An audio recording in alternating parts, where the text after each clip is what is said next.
If you remember back when I gold plated a Cybertruck with real 24 karat gold, everything went very smoothly except for that Tesla had some recalls. Apparently, when you're driving on the freeway, some of the stainless steel trim pieces can come off, and that happened to our gold truck.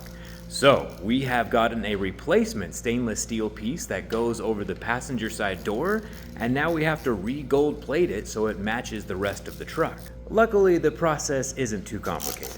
The gold gets applied to the stainless steel with this tool right here. It's called the universal plater, and it has 3 different liquids inside of it.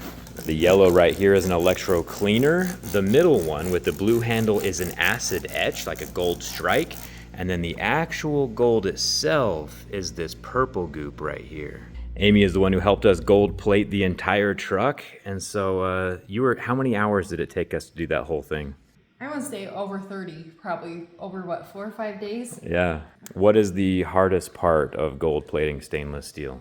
Stainless is really stubborn. Most people will use a nickel process, but it requires a much stronger acid or etch before the gold goes on. Whereas if you don't do it right, you have a lot of adhesion issues. And correct me if I'm wrong, Amy, but etching is when it's the middle step, and basically what it does is it removes a bit of the oxide layer of the stainless steel and then deposits a tiny bit of gold in its place, and that is like a chemical attachment to the stainless. Correct.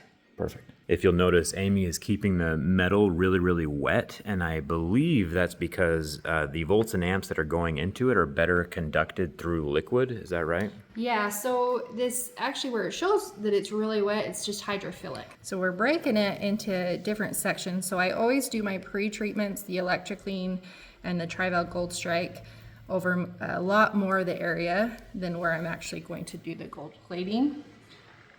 Again, because those edges are where it starts to dry, and we don't want to run into adhesion issues.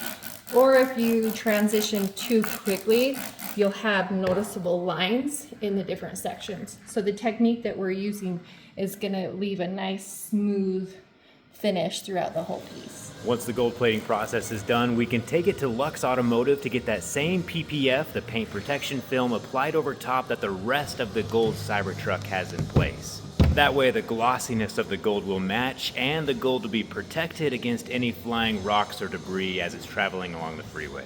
Re-gold plated, re-paint protected, and the last piece of the puzzle is completely complete. The gold Cybertruck will be in one piece yet again.